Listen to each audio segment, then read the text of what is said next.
सुंदरवन जंगल में टुनटुनी चिड़िया अपने पति बंटी कबूतर के साथ रहती थी। वो माँ बनने वाली थी।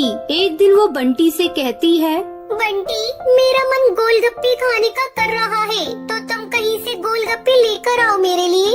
तुम भी ना, इस हालात में तुमको गोलगप्पे खाना है? अरे खाना ही है तो कुछ अच्छी चीजें खाओ ना। ये बाहर की चीजें खाने से क्या होता है? देखो, मैं जानती हूँ तुम बाहर की जंक फूड के खिलाफ हो। मैं तो चटोरी हूँ ना, और मुझे गोलगप्पे बहुत पसंद है। तुम प्लीज मेरे लिए गोलगप्पे ले आओ ना। नहीं, तुम गोलगप्पे नहीं खाओगी। अगर तुम्हें खाना ही है तो तुम फल खा लो, कुछ खट्टा मीठा खा लो। ये सब कौन खाता है? ठीक है, मतलब मैं खाना नहीं खाऊंगी। ये सुनकर बंटी कबूतर अपनी पत्नी के लिए गोलगप्पे लेने के लिए निकल जाता है। उसे मार्केट में एक सुंदर सी चिड़िया दिखाई दे रही थी जो कि गोलगप्पे बेच रही होती है। गोलगप्पे ले लो, खट्टे मीठे गोलगप्पे ले लो, चटपटे गोलगप्पे ले लो।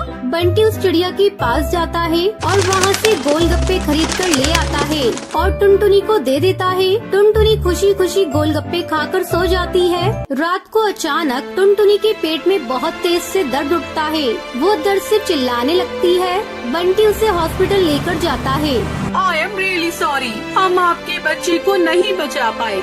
ये खबर सुनकर मानो बंटी और टुनटुनी के ऊपर दुखों का पहाड़ टूट पड़ता है। ऐसे ही कुछ दिन बीत जाते हैं। टुनटुनी और बंटी की लाइफ फिर से नॉर्मल हो जाती है। दोनों हंसी खुशी अपना जीवन जी रहे होते हैं।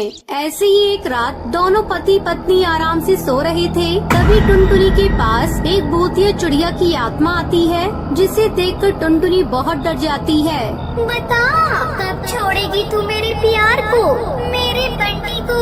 अभी तो तेरा सिर्फ बच्चा ही मारा है मैंने। अगर तूने मेरे बंटी को नहीं छोड़ा तो मैं तुझे भी जान से मार दूंगी। कौन हो तुम? और ये मेरे पति हैं। मैं इन्हें कभी नहीं छोड़ूंगी। अग्नि के साथ फेरे लेकर हम दोनों ने शादी की है। तेरा पति होने से पहले ये मेरा प्यार हुआ करता था, और मैं अपने प्यार को इस जंग में तो हासिल करके ही रहूंगी। तुझे जो करना है तो कर ले, मैं नहीं डरती किसी से। भूतिया टूनी चिड़िया की आत्मा टुनटुनी का गला दबाने लगती है। तभी टुनटुनी की आँख खुल जाती है। वो डर से चिल्लाने लगती है। क्या हुआ? तुम ठीक तो हो ना? आपको मेरी कसम, आप सच सच बताओ कि आपकी जिंदगी में पहले कोई चिड़िया थी? हाँ टुनटुनी, मेरी लाइफ में पहले एक चिड़िया थी। हम दोनों एक दूसरे से बहुत ज्यादा प्यार करते थे, लेकिन हमारी शादी के लिए हमारे पेरेंट्स नहीं माने, क्योंकि वो बहुत गरीब थी। मैं अपनी फैमिली के अगेंस्ट नहीं जा सकता था, और वह चिड़िया मेरे लिए अपने घर को छोड़कर आई थी, लेकिन अपने परिवार को छोड़कर उसके पास नहीं जा पाया। और ये सदमा टूनी चिड़िया बर्दाश्त नहीं कर पाई और उसने सुसाइड कर लिया।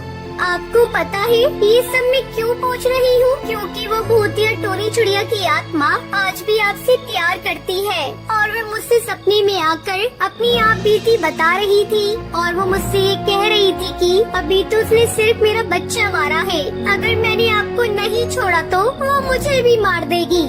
दोनों पति पत्नी आपस में बातें कर रहे होते हैं कि तभी वो भूतिया टूनी चिड़िया की आत्मा सामने आती है। तभी बंटी उससे कहता है, देखो, मैं जानता हूँ कि तुम्हारे साथ जो हुआ वह बहुत बुरा हुआ, लेकिन तुम मुझे बस एक ही सवाल का जवाब देना कि तुमने मेरे और टुनटुनी के बच्चे को मारकर मुझसे क्या हासिल कर लिया? क्या तुम टुनटुनी को जान से मारकर मुझे हासिल कर लोगी? लेकिन तुमने मुझे धोखा दिया, प्यार का वादा किया, लेकिन मुझसे शादी नहीं की। अगर तुम उस दिन मेरे पास आ गई होते तो आज मैं जिंदा होती। हाँ, मैं मानता हूँ मेरी गलती थी, लेकिन मैं अपने परिवार को छोड़कर नहीं आ सकता था। मुझे माफ कर दो और यहाँ से चली जाओ। टूनी, मैं मानती हूँ बंटी ने तुम्हारे साथ गलत किया, लेकिन किसी को मारना प्यार नहीं है। मुझे माफ कर दो टुनटुनी, मैंने तुम्हारे बच्चे को मार दिया। मुझसे बहुत बड़ी गलती हो गई। अब मैं यहाँ से हमेशा के लिए जा रही हूँ।